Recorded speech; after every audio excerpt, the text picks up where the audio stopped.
O nascimento de uma lenda. Imagine por um momento o ano de 1769. A Europa ainda vivia sob o antigo regime, onde reis governavam por direito divino e a sociedade estava dividida em castas rígidas e imutáveis. Ninguém poderia prever que em uma pequena ilha do Mediterrâneo, há poucos meses anexada pela França, nascia uma criança que, em menos de meio século, redesenharia completamente o mapa europeu, criaria um império que se estendia de Lisboa a Moscou e deixaria um legado que ainda hoje influencia nossas vidas. Napoleão Bonaparte não foi apenas um general, um imperador ou um conquistador. Ele foi uma força da natureza humana que materializou os sonhos mais audaciosos e os pesadelos mais terríveis de sua época. Em uma era de transformações revolucionárias, ele personificou tanto a promessa quanto o perigo do poder ilimitado quando exercido por uma mente extraordinária. Esta é a história de como um jovem de origem modesta, nascido em uma ilha periférica, conseguiu se tornar o homem mais poderoso do mundo. É a saga de alguém que começou como militar júnior e morreu como prisioneiro em uma rocha isolada no meio do Atlântico, mas que entre esses dois pontos viveu uma existência tão intensa e impactante que parece pertencer mais à mitologia do que à história real. A Europa em chamas, o contexto de uma era revolucionária. Para compreender verdadeiramente a magnitude da trajetória napoleônica, precisamos primeiro entender o mundo em que ele nasceu e cresceu. A Europa do século XVIII vivia sob tensões crescentes que eventualmente explodiriam na Revolução Francesa, o evento que transformaria não só a França, mas todo o continente. O antigo regime estava em crise profunda. Na França, a monarquia absoluta de Luís XVI enfrentava uma bancarrota financeira devastadora, resultado de décadas de guerras dispendiosas, incluindo o apoio à independência americana. A sociedade francesa estava dividida em 3 estados: o clero, a nobreza e o terceiro estado, que incluía desde burgueses prósperos até camponeses miseráveis. Os 2 primeiros estados gozavam de privilégios tributários, enquanto o terceiro estado, que representava 98% da população, arcava com quase toda a carga fiscal. As ideias iluministas fermentavam nas mentes dos intelectuais e da burguesia emergente. Voltaire questionava a autoridade religiosa, Rousseau pregava a soberania popular e Montesquieu defendia a separação dos poderes. Esses conceitos revolucionários começavam a minar os fundamentos ideológicos do absolutismo monárquico. A própria participação francesa na Revolução Americana havia espalhado ideias perigosas sobre direitos naturais e governos baseados no consentimento dos governados. Era neste caldeirão de tensões sociais, crise econômica e fermentação intelectual que o jovem Napoleão cresceria e se formaria. A revolução que eclodiu em 1789 não só transformaria a França, mas criaria as condições perfeitas para que um gênio militar e político sem precedente pudesse emergir e prosperar. O poder transformador do talento individual. A história de Napoleão é, acima de tudo, uma demonstração extraordinária do que um indivíduo excepcional pode conseguir quando as circunstâncias históricas se alinham com o seu talento. Em uma época normal, talvez ele tivesse permanecido como um oficial de artilharia respeitável, possivelmente chegando ao posto de coronel ou general. Mas a Revolução Francesa criou um vácuo de liderança e oportunidades inéditas para aqueles dispostos a arriscar tudo em busca da glória. Napoleão possuía uma combinação rara de atributos que o tornaram único na história. Primeiro, uma inteligência analítica excepcional, capaz de processar informações complexas com velocidade surpreendente e encontrar soluções inovadoras para problemas aparentemente insolúveis.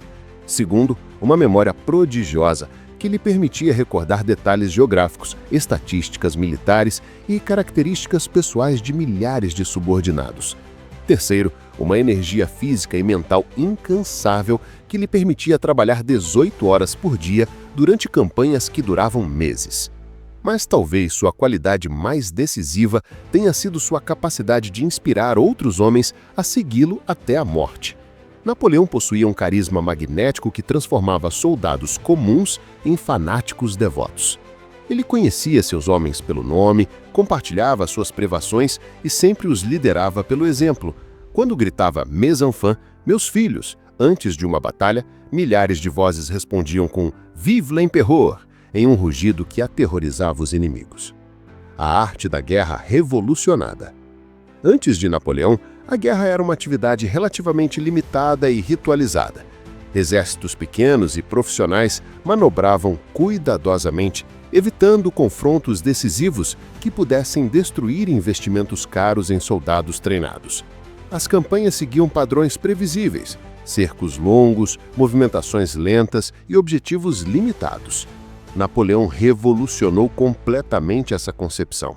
Primeiro, ele abraçou o conceito revolucionário da nação em armas, mobilizando recursos humanos em uma escala nunca vista.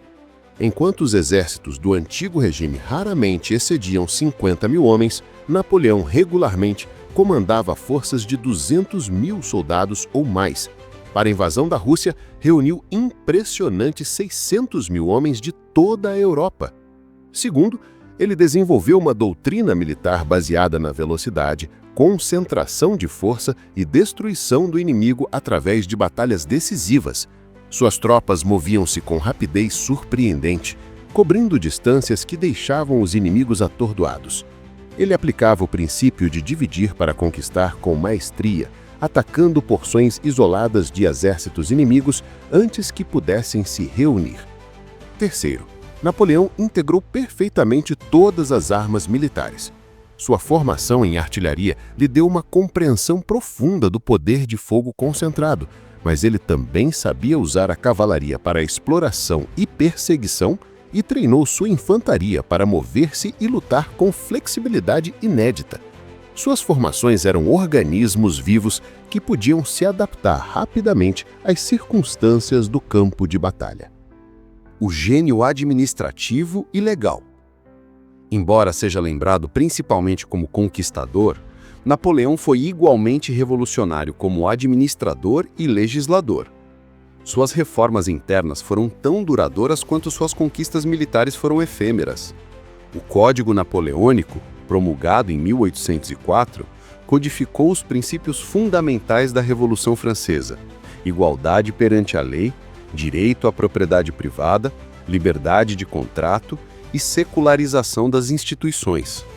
Este código legal foi uma obra de genialidade prática.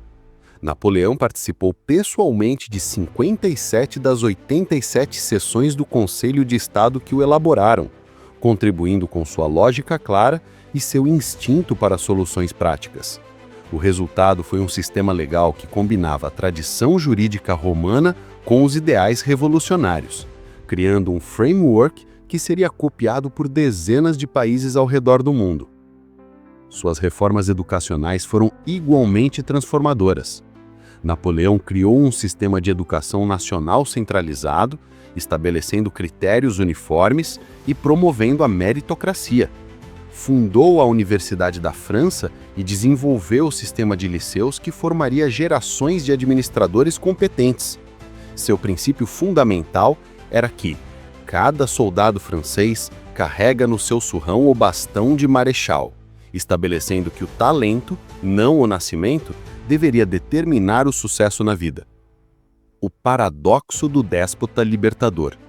Uma das características mais fascinantes de Napoleão foi sua natureza paradoxal. Ele era simultaneamente um tirano que concentrava poder absoluto em suas mãos e um libertador que espalhava ideais democráticos por toda a Europa. Destruía repúblicas antigas, mas abolia privilégios feudais. Estabelecia censura na França, mas promulgava constituições liberais nos territórios conquistados. Esta contradição não era acidental, mas refletia a complexidade da sua personalidade e de sua época. Napoleão genuinamente acreditava nos princípios da Revolução Francesa: igualdade de oportunidades, governo baseado no mérito, direitos individuais protegidos por lei. Ao mesmo tempo, estava convencido de que apenas uma liderança forte e centralizada poderia implementar essas reformas contra a resistência das forças conservadoras. Onde quer que suas tropas marchassem, elas carregavam consigo mais do que canhões e mosquetes. Levavam o Código Civil, que abolia a servidão e estabelecia igualdade legal. Introduziam sistemas métricos uniformes, aboliam corporações de ofício medievais e estabeleciam liberdade religiosa. Paradoxalmente, a conquista napoleônica acelerou a modernização da Europa, mesmo quando imposta pela força das armas. O preço da ambição ilimitada. Contudo, a grandeza de Napoleão também continha as sementes de sua própria destruição. Sua ambição crescia com cada vitória, levando-o a tentar conquistas cada vez mais audaciosas e perigosas. O que começou como uma guerra defensiva da França revolucionária transformou-se gradualmente em uma tentativa de hegemonia continental e finalmente em sonhos de império mundial. A tragédia de Napoleão foi que seu talento excepcional o levou a acreditar que todos os problemas podiam ser resolvidos através da aplicação de força militar e vontade política. Quando enfrentou desafios que não podiam ser vencidos por batalhas, como a resistência cultural espanhola, o inverno russo ou a exaustão econômica da França, sua única resposta foi aplicar ainda mais força. Suas próprias qualidades tornaram-se suas fraquezas. Sua confiança inabalável transformou-se em arrogância perigosa.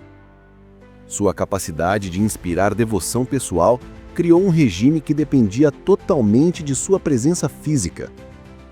Sua genialidade tática o fez subestimar fatores estratégicos de longo prazo, e sua energia incansável o impediu de reconhecer quando era hora de parar e consolidar suas conquistas. O legado imortal. Mesmo considerando seus erros e crimes, o impacto de Napoleão na história mundial foi profundo e duradouro. Ele não apenas mudou o mapa político da Europa, mas alterou fundamentalmente a natureza da guerra, da governança e da própria concepção de nacionalidade. Militarmente, suas inovações táticas e estratégicas continuam sendo estudadas em academias militares ao redor do mundo. Conceitos como guerra total, mobilização nacional, logística moderna e comando unificado nasceram ou foram aperfeiçoados durante as guerras napoleônicas. Grandes generais posteriores, de Clausewitz a Eisenhower, reconheceram sua dívida intelectual com o Pequeno Cabo. Politicamente, Napoleão acelerou a transformação da Europa feudal em um sistema de estados-nação modernos. Suas reformas administrativas e legais influenciaram o desenvolvimento de dezenas de países. O Código Napoleônico ainda forma a base dos sistemas jurídicos na França, Alemanha, Itália, Espanha, Portugal, América Latina e muitas ex-colônias.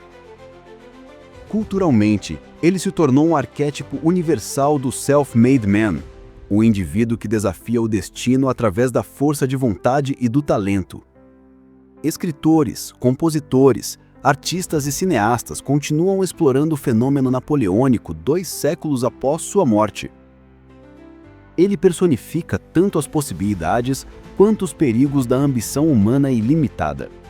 A jornada que nos espera. A história que vamos contar é épica no sentido mais verdadeiro da palavra. É a saga de um homem que começou como um jovem oficial de artilharia e se tornou o senhor de um império que se estendia de Lisboa a Moscou. É a narrativa de alguém que ditou leis que ainda governam nossas vidas, que lutou em batalhas que redefiniriam o mapa da Europa e que morreu isolado em uma rocha no meio do oceano, mas cujo nome ainda ressoa com poder 2 séculos depois. Veremos como o menino da Córcega se transformou no imperador dos franceses, como suas vitórias brilhantes em Austerlitz e Jena estabeleceram sua supremacia, como suas reformas revolucionárias moldaram a Europa moderna e como seus erros fatais na Espanha e na Rússia levaram à sua queda inevitável. Esta é uma história sobre o poder do gênio individual, mas também sobre seus limites, sobre como circunstâncias históricas extraordinárias podem elevar um homem comum a alturas divinas, mas também sobre como a ambição desmedida pode destruir até mesmo o mais talentoso dos líderes. Acima de tudo, é uma história profundamente humana sobre triunfo e derrota, sobre glória e tragédia, sobre um homem que ousou desafiar o mundo inteiro e quase conseguiu conquistá-lo. Preparem-se para uma jornada através de uma das vidas mais extraordinárias já vividas, a saga de Napoleão Bonaparte, o homem que se tornou uma lenda. A saga completa de Napoleão Bonaparte, do nascimento à queda. O nascimento de uma lenda. Em 15 de agosto de 1769, na ilha mediterrânea da Córcega, nascia aquele que se tornaria um dos homens mais influentes da história mundial. Napoleão Bonaparte vinha ao mundo em uma época de transformações profundas, apenas um ano após a França ter anexado a Córcega da República de Gênova. Seus pais, Charles Bonaparte e Letícia Ramolino, eram de origem nobre córcega, mas não excessivamente ricos.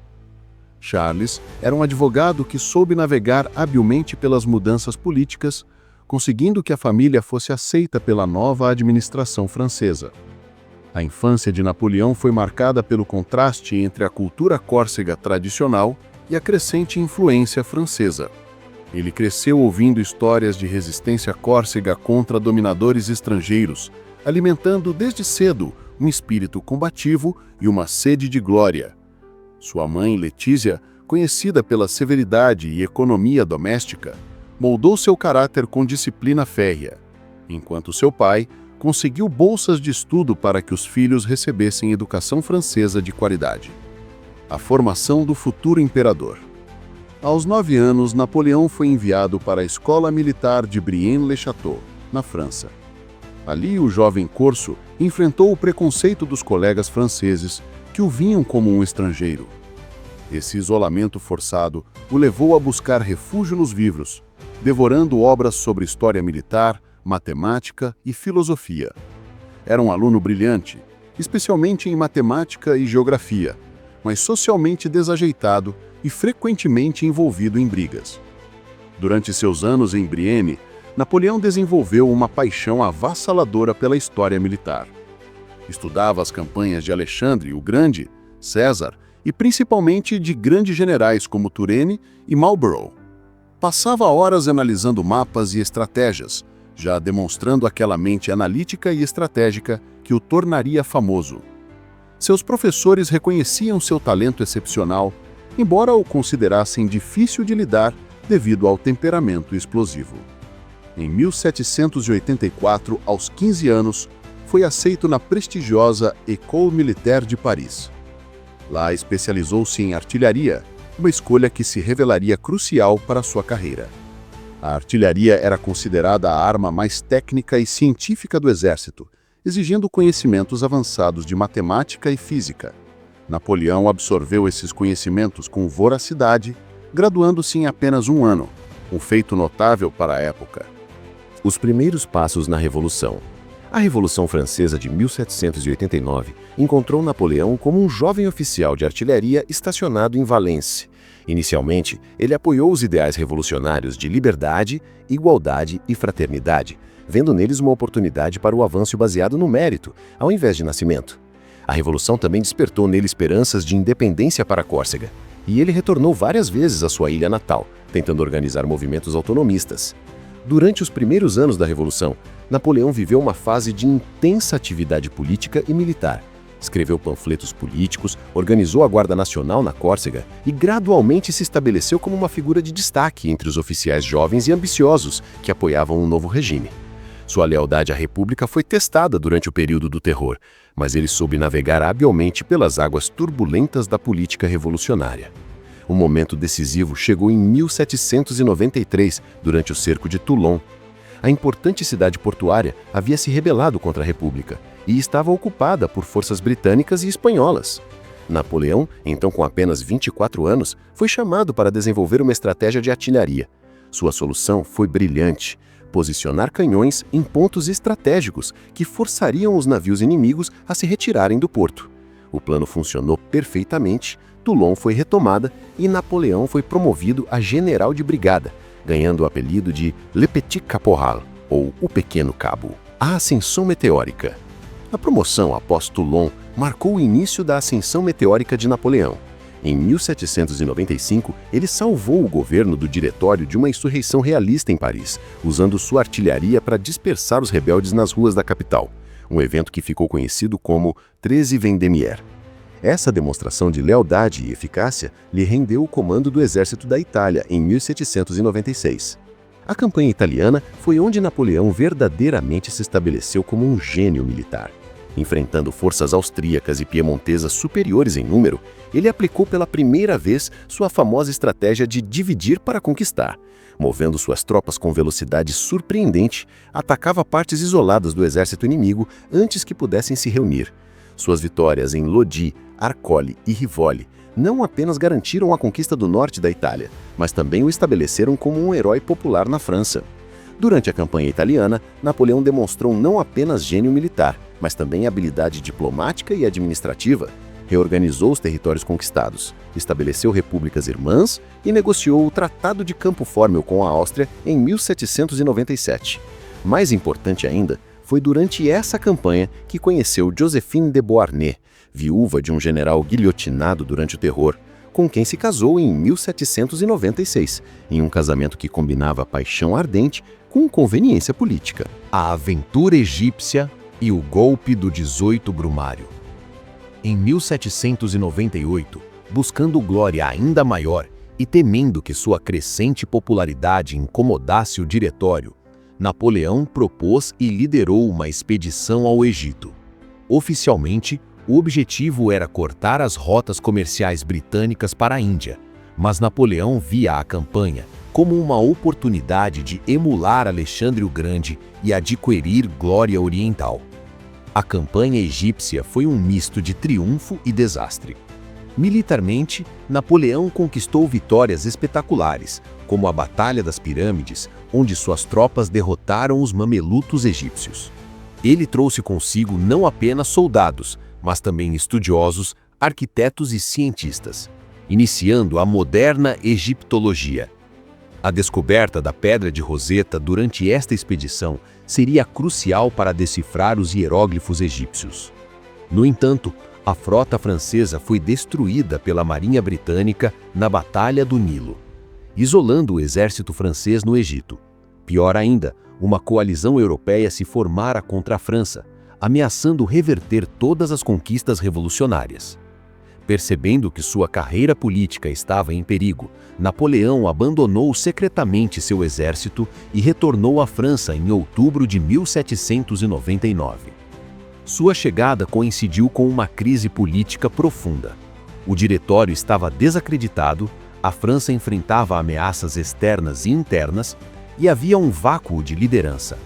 Napoleão, juntamente com Emmanuel Sieyès e outros conspiradores, organizou o golpe do 18 Brumário, 9 de novembro de 1799. O golpe estabeleceu o consulado, com Napoleão como primeiro cônsul, efetivamente tornando-o o governante da França aos 30 anos de idade. O consulado, reformas e consolidação. Como primeiro cônsul, Napoleão demonstrou que sua genialidade não se limitava aos campos de batalha. Ele embarcou em um programa ambicioso de reformas que transformariam não apenas a França, mas influenciaria o mundo inteiro. Sua primeira prioridade foi estabilizar o país, devastado por uma década de revolução e guerra. A reforma mais duradoura foi a criação do Código Napoleônico em 1804, um sistema legal que codificava os princípios da Revolução Francesa: igualdade perante a lei, direito à propriedade privada e secularização das instituições. O código foi revolucionário em sua simplicidade e clareza, substituindo o emaranhado confuso de leis feudais e costumes locais por um sistema uniforme. Esse código serviria de modelo para sistemas legais em dezenas de países ao redor do mundo. Napoleão também reformou completamente o sistema educacional francês, estabelecendo um currículo nacional padronizado e criando o sistema de liceus que formaria a elite administrativa do país. Fundou a Universidade da França e estabeleceu a meritocracia como princípio fundamental da administração pública, criando a Legião de Honra para recompensar serviços excepcionais ao Estado. No campo religioso, negociou a Concordata de 1801 com o Papa Pio VII, restaurando oficialmente o catolicismo na França, mas mantendo o controle estatal sobre a Igreja. Essa reconciliação com a religião tradicional ajudou a pacificar as regiões rurais francesas que haviam se rebelado contra as políticas anticlericais da Revolução. As Guerras Napoleônicas, o auge do poder. As Guerras Napoleônicas, que duraram de 1803 a 1815, representaram o período de maior expansão e influência de Napoleão. Essas guerras não foram simplesmente conflitos territoriais, mas um choque fundamental entre os ideais revolucionários franceses e o sistema monárquico tradicional europeu. A Terceira Coalizão, 1805, marcou o início desta fase épica. Napoleão enfrentava uma aliança formidável, Áustria, Rússia e Inglaterra, com apoio sueco e napolitano. Sua resposta foi a campanha de Austerlitz, considerada por muitos historiadores como sua obra-prima estratégica. Primeiro, ele cercou e capturou um exército austríaco inteiro em sem disparar um tiro. Depois, na Batalha de Austerlitz, 2 de dezembro de 1805, o Sol de Austerlitz derrotou decisivamente as forças austro-russas comandadas pelos próprios imperadores da Áustria e da Rússia. Austerlitz não foi apenas uma vitória militar. Foi um golpe psicológico devastador que destruiu a Terceira Coalizão e estabeleceu Napoleão como o mestre da Europa continental. A batalha demonstrou sua capacidade de transformar fraqueza aparente em força, fingindo recuar para atrair os inimigos para uma armadilha mortal. O sistema continental e o apogeu do Império. Após Austerlitz, Napoleão reorganizou completamente o mapa europeu. Dissolveu o Sacro Império Romano Germânico, criou a Confederação do Reno sob proteção francesa e estabeleceu reinos satélites governados por membros de sua família. Seu irmão José tornou-se rei de Nápoles, depois da Espanha, Luís virou rei da Holanda e Jerônimo foi coroado rei de Westfália.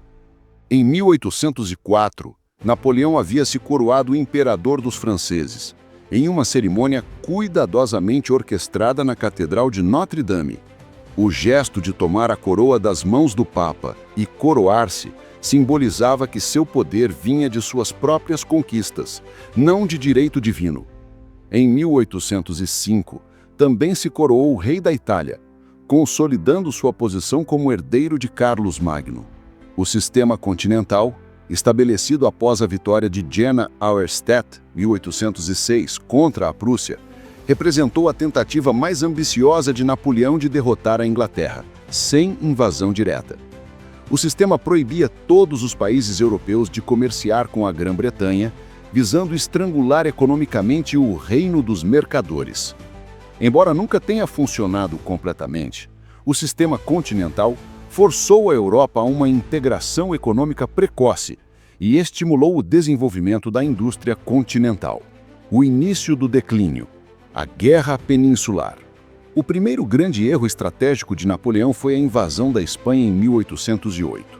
Inicialmente concebida como uma operação simples para impor o sistema continental, transformou-se em um pesadelo que drenou recursos franceses por 6 anos. A resistência espanhola assumiu a forma de uma guerra de guerrilhas implacável, apoiada por tropas britânicas sob comando do futuro Duque de Wellington. A Guerra Peninsular revelou pela primeira vez os limites do poder napoleônico. As tropas francesas, acostumadas a campanhas rápidas e decisivas, encontraram-se combatendo um inimigo invisível que atacava suas linhas de suprimento e desaparecia nas montanhas. O povo espanhol, motivado por fervor religioso e patriótico, resistiu com ferocidade inesperada. Os franceses controlavam as cidades durante o dia, mas as estradas pertenciam aos guerrilheiros à noite. Mais importante, a Guerra Peninsular permitiu que a Inglaterra mantivesse um ponto de apoio no continente europeu. Wellington, com suas táticas defensivas meticulosas e o apoio das tropas portuguesas e espanholas, infligiu uma série de derrotas humilhantes aos marechais franceses. Batalhas como Talavera, Bussaco e especialmente Salamanca, demonstraram que os exércitos franceses não eram invencíveis. A campanha da Rússia, o começo do fim. A invasão da Rússia em 1812 foi o ponto de virada definitivo na carreira de Napoleão. A ruptura com o czar Alexandre I havia sido gradual, resultado de divergências sobre o sistema continental e rivalidades sobre a Polônia. Napoleão reuniu a maior força militar já vista na Europa até então, a Grande Armée, composta por 600 mil homens de toda a Europa napoleônica. A campanha começou promissoriamente em junho de 1812. As tropas francesas cruzaram o Iêmen e avançaram rapidamente pelo território russo. No entanto, os russos, sob a liderança de Mikhail Kutuzov, adotaram uma estratégia de recuo estratégico, evitando batalhas decisivas e destruindo recursos que poderiam ser úteis aos invasores. Essa tática de terra arrasada forçou os franceses a avançar cada vez mais longe de suas bases de suprimento. A Batalha de Borodino, 7 de setembro de 1812, foi a maior e mais sangrenta batalha das guerras napoleônicas. Embora tecnicamente uma vitória francesa, custou 70 mil baixas combinadas e não quebrou a resistência russa. Napoleão ocupou Moscou em setembro de 1812, mas encontrou uma cidade vazia e em chamas. Esperando que o czar negociasse a paz, permaneceu na capital abandonada por 5 semanas preciosas enquanto o inverno se aproximava. A retirada de Moscou transformou-se em uma das maiores catástrofes militares da história. O inverno russo de 1812 foi particularmente severo, com temperaturas chegando a menos 30 graus Celsius. Soldados morriam de frio, fome e doenças. Ataques constantes de cossacos e camponeses russos dizimavam os retardatários. Da Grande Armée original, apenas cerca de 30 mil homens cruzaram o Iêmen em condições de combate em dezembro de 1812. A Guerra de Libertação e o Primeiro Exílio.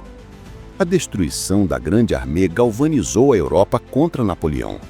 A Guerra da Sexta Coalizão, 1813 a 1814, viu a formação de uma aliança determinada entre Rússia, Prússia, Áustria e Inglaterra.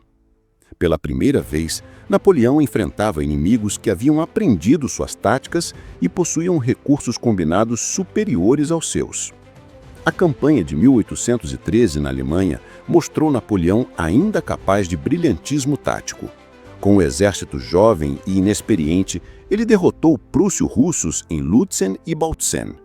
No entanto, a entrada da Áustria na coalizão selou seu destino.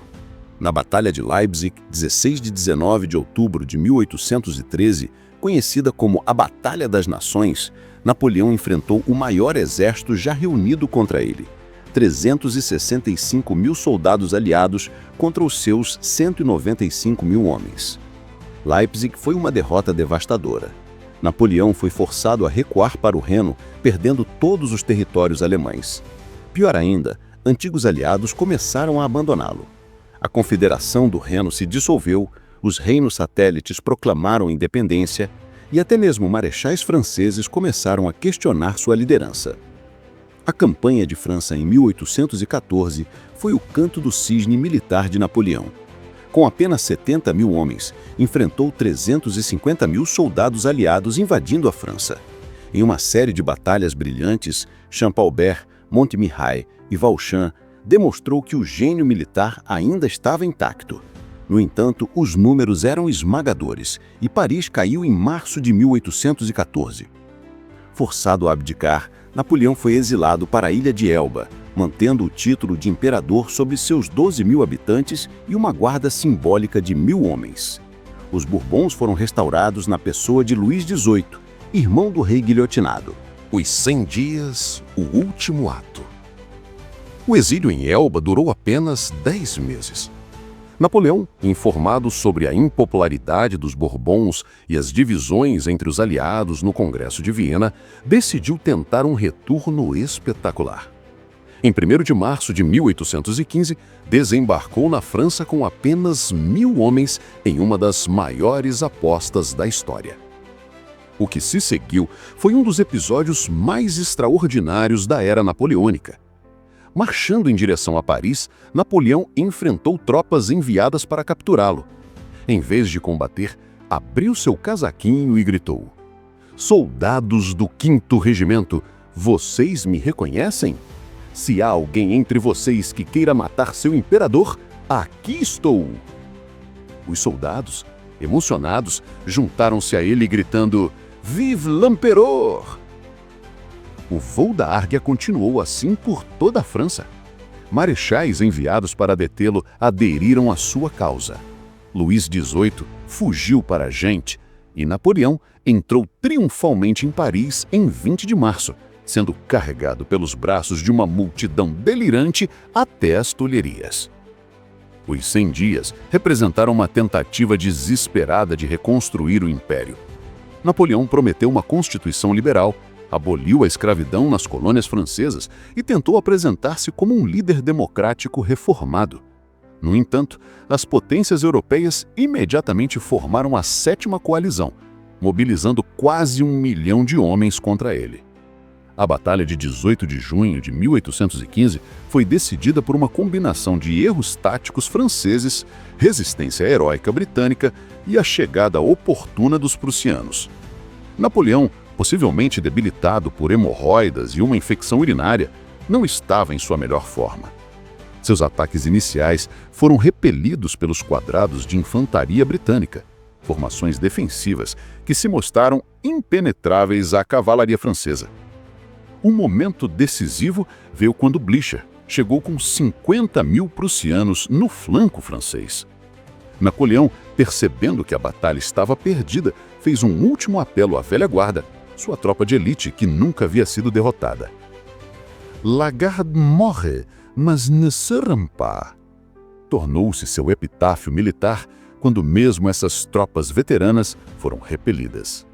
Santa Helena, os últimos anos. Após Waterloo, Napoleão abdicou novamente e tentou escapar para a América. Capturado pelos britânicos, foi exilado para Santa Helena, uma ilha vulcânica isolada no Atlântico Sul, a 1.900 quilômetros da costa africana. Ali, sob a guarda vigilante do governador Hudson Lowe, passaria os últimos 6 anos da sua vida. O exílio em Santa Helena foi marcado por intrigas mesquinhas, disputas sobre protocolo e a composição gradual da lenda napoleônica. Ditando suas memórias para companheiros como Las Cases, Gourgaud e Montholon, Napoleão reescreveu sua história, apresentando-se como defensor da liberdade popular contra as monarquias reacionárias. Essas memórias, posteriormente publicadas como Memorial de Santa Helena, influenciariam profundamente a visão romântica de Napoleão no século XIX.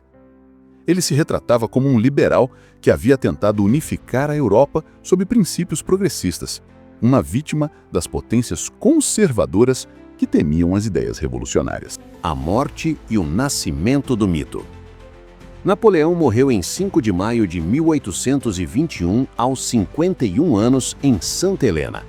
A causa oficial foi câncer de estômago, embora teorias sobre envenenamento por arsênico tenham circulado por décadas. Suas últimas palavras, segundo relatos, foram: França, Exército, cabeça do Exército, Joséphine. Sua morte marcou o fim de uma era, mas o início de um mito ainda mais poderoso. O corpo foi enterrado em Santa Helena, mas em 1840, durante o reinado de Luís Filipe, os restos mortais foram repatriados para a França em uma cerimônia grandiosa. Napoleão foi sepultado nos Inválidos, em Paris, onde repousa até hoje em um magnífico sarcófago de pórfiro vermelho. O legado imortal. O legado de Napoleão transcende largamente suas conquistas militares. Suas reformas administrativas, legais e educacionais moldaram não apenas a França moderna, mas influenciaram o desenvolvimento de dezenas de nações. O Código Napoleônico ainda forma a base dos sistemas legais em países da Europa continental, América Latina e antigas colônias francesas. Militarmente, Napoleão revolucionou a arte da guerra. Suas táticas e estratégias são estudadas até hoje em academias militares ao redor do mundo. Conceitos como guerra total, mobilização nacional e logística moderna nasceram ou foram aperfeiçoados durante as guerras napoleônicas. Politicamente, Napoleão foi uma figura contraditória. Um déspota que espalhou ideais democráticos, um imperador que destruiu repúblicas, mas também aboliu privilégios feudais. Ele personificou as ambiguidades da era revolucionária, combinando autoritarismo com meritocracia, conquista com libertação. Culturalmente, Napoleão tornou-se um arquétipo do homem que se faz por si mesmo, o gênio que desafia o destino. Escritores como Stendhal, Hugo e Dostoiévski exploraram o fenômeno napoleônico. Compositores como Beethoven, que inicialmente dedicou sua terceira sinfonia a Napoleão, e Tchaikovsky imortalizaram suas campanhas em música. A figura de Napoleão continua a fascinar porque encarna contradições fundamentais da experiência humana. A tensão entre liberdade e ordem, entre ambição individual e bem coletivo, entre o ideal e o possível.